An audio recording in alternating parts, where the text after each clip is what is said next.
함께 기도하시겠습니다. 하나님은 영이시니 예배하는 자가 영과 진리로 예배할지니라. 거룩하신 주님, 저희들의 삶과 영혼을 붙잡아 주시고 오늘도 주의 강복하심을 통해 저희들의 삶에 은총과 은혜 내리심을 감사합니다. 성령의 역사하심 있게 하여 주시고 온전하고 거룩한 삶으로 하나님이 은혜 내리시는 복된 삶으로 세워주옵소서. 말씀 가운데 함께 하시고 연약한 저에게도 은혜 내려 주옵소서. 예수님의 이름으로 기도합니다. 아멘. 네, 찬송가 408장 2절 찬송 드리겠습니다.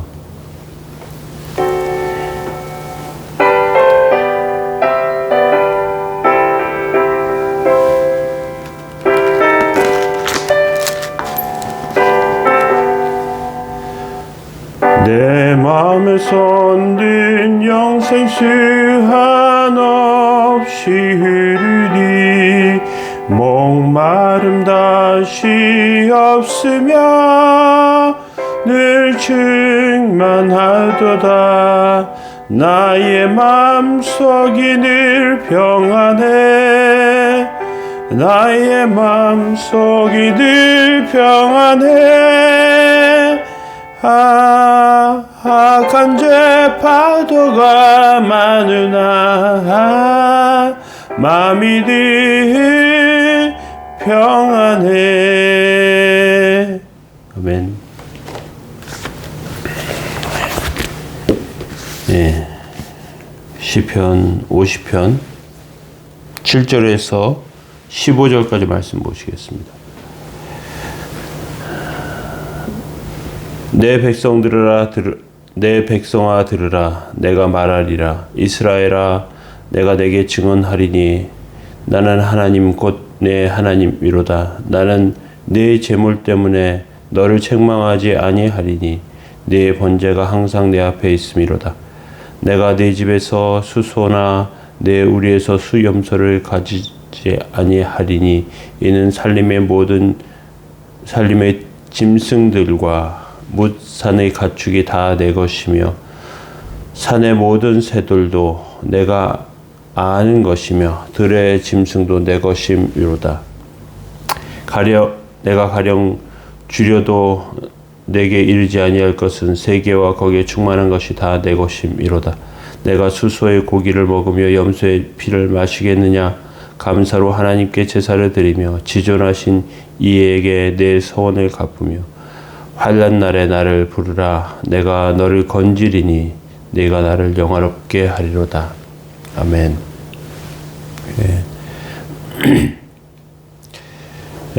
이스라엘 백성들 하나님께 예배하는 제사 드리는 민족이었습니다. 그런데 이스라엘 백성들의 오해하고 있는 것이 있었습니다. 제사에 대한 오해입니다. 제물을 많이 바칠수록 하나님께서 기뻐하신다고 생각했습니다. 우리가 신앙이 없을 때 하나님께 무엇인가 드리는 것이 어리석어 보이고 아깝게 생각합니다. 그래서 신앙이 없으면 헌금에 대해서 우습게 생각하죠. 돈이든 재능이든 다 아깝죠. 시간도 아까워합니다. 그런데 하나님의 은혜를 받으면 마음이 감동을 받으면 그러면 많이 바쳐도 아깝지가 않습니다. 그런데 우리의 신앙이 올바르지 않을 때에는 하나님도 인간처럼 이기적이어서 아무리 돈을 많이 아무래도 많이 바치는 사람에게 더 관심을 가질 것이라고 생각합니다. 가난하고 실패한 모습은 좋아하지 않고 돈 많고 잘 나가는 모습 좋아할 거라 생각하지만 그것은 인간의 눈으로 인간의 생각으로 가지는 것입니다. 육신의 아버지는 그럴지 몰라도 영의 아버지는 그렇지 않습니다. 육신의 아버지는 자녀가 돈 못 벌고 초라한 차림으로 다니면 싫어하죠. 명품차를 타고 용돈을 듬뿍 들이면 동네방네 자랑하죠. 그런데 이스라엘 백성의 하나님, 예배의 하나님, 예배를 받으시는 그 이스라엘 백성의 하나님은 제사를 많이 드린다고 특별히 더 좋아하시는 것이 아닙니다. 제사를 드리는 것에 책망할 것이 없다 8절에 말씀하시는데요. 나는 내 재물 때문에 너를 책망하지는 아니하리니 내 번제가 항상 내 앞에 있음이로다 이렇게 말씀하고 있습니다. 이스라엘 백성들 거의 종이 하나님께 제사를 드렸던 것 같아요. 종이 기도했던 것 같아요. 그런데 제물을 드린다고 그 고기를 하나님께서 드시는 것이 아닙니다. 피를 진짜 마시시는 것이 아닙니다. 그런데 하나님께서 그 고기를 드시고 피를 마신다고 생각하죠. 13절에 내가 수소의 고기를 먹겠느냐 염소의 피를 마시겠느냐. 하나님께 제사 드리고 제물 드리는 건 짐승을 죽여서 바치는 것인데 하나님께서 뭐라고 하시냐면요. 10절에 이는 살림의 짐승들과 뭇 산의 가축이 다 내 것임이며 산에 있는 것들은 야생 동물인데 가축이라고 하시고요. 그 모든 것이 다 하나님 것이라고 하십니다. 이 세계와 모든 것이 하나님 것인데 하나님께서 그것을 죽여서 바치는 것을 특별히 좋아하실 이유가 없다는 것입니다. 사람들하고 생각하고 보시는 것이 다른 것이죠.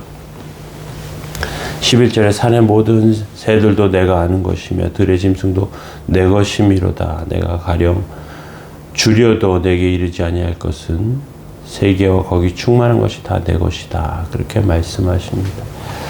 하나님은 너무 분명하게 말씀하십니다. 백성이 소나 수, 염소를 제사로 드리는 것 하나님께서 굳이 더 기뻐하시지 않는 것은 그 모든 것이 다 하나님 것이기 때문에 그렇습니다. 산의 짐승도 집의 가축도 모든 새도 다 하나님이 아시고 하나님 것인데 그걸 가져가서 무슨 소용이 있겠습니까? 하나님께서 제물을 바치라고 하신 이유 왜 그랬을까? 우리는 생각할 필요가 있는 것입니다. 우리는 하나님이 인간과 비슷한 수준으로 그렇게 여기서 생각하는 경우가 많습니다. 그래서 내가 더 많이 드리고 더 간절히 드리고 간절한 마음으로 기도하고 하면 더 거창하게 그렇게 하나님 앞에 서면 하나님 더 좋아하실 것이라고 생각하죠. 그런데 그렇지 않습니다. 과거에 그러한 경우들이 많이 있었습니다. 내가 사업이 어려운데 이 어려운 가운데 내가 헌금하면 하나님께서 받으시겠구나. 더 많이 드리면 받으시겠구나. 감사한 마음으로 드리는 것 이외에 더 많이 희생해 가면서 그렇게 드리라고 하시지도 않습니다. 우리는 이것을 기억할 필요가 있습니다. 부모님에게 용돈을 드리고 또는 무엇을 드리고 시간을 드리고 하는 것들 부모님 좋아하시죠. 그런데 그 자녀가 할 수 없는 중에 무리하게 해가지고 문제를 일으키는 경우에 좋아하겠습니까? 좋아하시지 않아요. 하나님이 하나님의 백성들이 무리해서 드리는 것 그거 굳이 좋아하실 필요가 없어요. 제사를 드린 이유는 그것을 통해서 하나님께 나아가는 것입니다.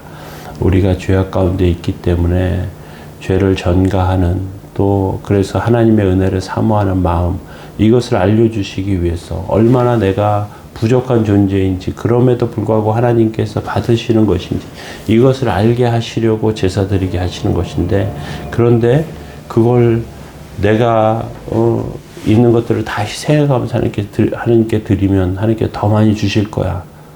이게 어디 성경에 그렇게 말씀하시지 않습니다. 그래서 성경에는 비둘기로 드리는 제사가 있고요. 심지어는 가루로 드리는 소재의 제사가 있습니다. 하나님께서 가난한 자들에게는 그렇게 드리라고 하십니다. 아예 드리지 않으면 그러면 하나님께 아예 드리지 않는 것이 좋겠다. 아니에요. 드리지 않으면 마음도 떠나는 거예요. 마음도 멀어지고 있는 것입니다. 하나님께 시간 내어서 나오지 않는데 마음이 가까워질 수가 있겠습니까? 하나님 앞에 이렇게 시간을 드리고 하는 것 그런데 그것은 하나님 앞에 나오는 것 그래서 은혜 받는 그러한 삶을 위해서 하나님께서 하라고 하시는 것이지 내가 하지 못하는 걸 빚을 내가면서 무엇을 드린다든지 하지 못할 것을 억지로 하다든지 하나님께서 그거 원하시는 것이 아닙니다.